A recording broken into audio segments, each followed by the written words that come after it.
Assalamualaikum warahmatullahi wabarakatuh. Hari ini saya akan membahas tentang nafza. Apa sih itu nafza? Nafza itu merupakan singkatan dari narkotika, psikotropika, dan zat adiktif.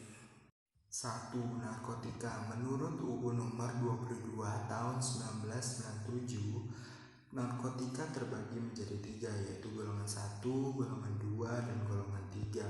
Golongan 1 di mana berpotensi sangat kuat dalam menimbulkan sebuah ketergantungan dan dilarang dalam pengobatan. Contohnya itu heroin, opium, dan ganja. Habis itu golongan 2 di mana berpotensi kuat dalam menimbulkan sebuah ketergantungan dan dia ini bersifat terbatas digunakan dalam pengobatan. Contohnya itu adalah petidin, betametadol, dan candu. Habis itu golongan 3. Golongan 3 ini yaitu berpotensi ringan dalam menimbulkan sebuah ketergantungan dan banyak digunakan dalam pengobatan. Contohnya itu adalah asetil dihidrosodena, dextroproposifen, dan dihidrosodena. 2. Psikotropika. Menurut UU nomor 5 tahun 1997, psikotropika terbagi menjadi 4 golongan, yaitu golongan 1, golongan 2, golongan 3, dan golongan 4. Golongan 1 di mana dia itu berpotensi sangat kuat dalam menimbulkan sebuah ketergantungan dan dia dikatakan sebagai benda terlarang, contohnya ekstasi, LSD, dan DOM. Habis itu golongan 2 di mana dia itu berpotensi kuat dalam menimbulkan sebuah ketergantungan. Contohnya itu adalah amfetamin, metamfetamin, dan fenetilin. Habis itu golongan 3 di mana dia ini berpotensi sedang dalam menimbulkan sebuah ketergantungan. Dan dia ini bisa digunakan sesuai dengan resep dokter. Contohnya itu adalah amorbarbital dan mogadon.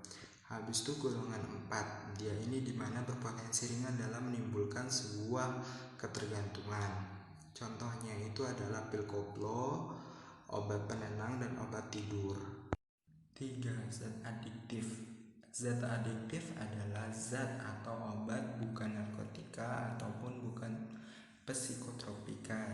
Jika dia konsumsi maka akan bekerja pada sistem saraf pusat dan dia mengakibatkan sebuah ketergantungan atau sebuah ketagihan. Contoh dari zat adiktif yaitu nikotin, kafein, alkohol, dan inhalan atau larutan yang mudah menguap. Contohnya itu seperti cat semprot, aerosol, deodoran.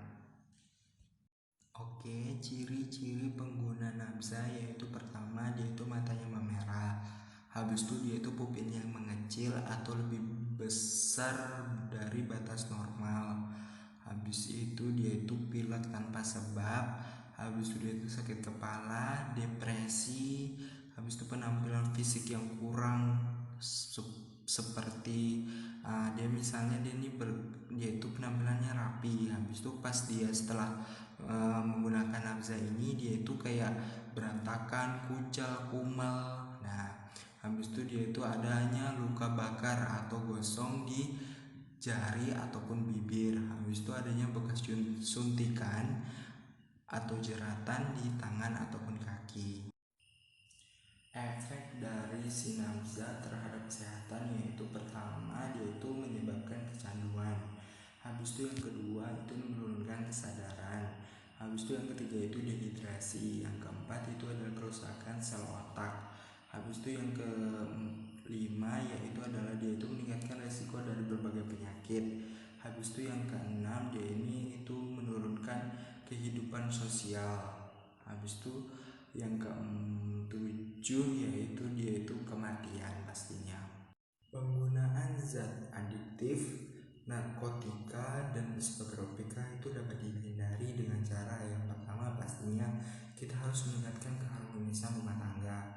Habis itu yang kedua kita itu harus melakukan semua kegiatan yang bernilai positif atau bermanfaat. Habis itu yang ketiga kita itu harus memilih pergaulan dengan teman yang baik. Habis itu kita tuh tidak boleh mudah terpengaruh oleh bujukan teman sebaya. Habis itu yang keempat, kita itu harus meningkatkan iman dan takwa.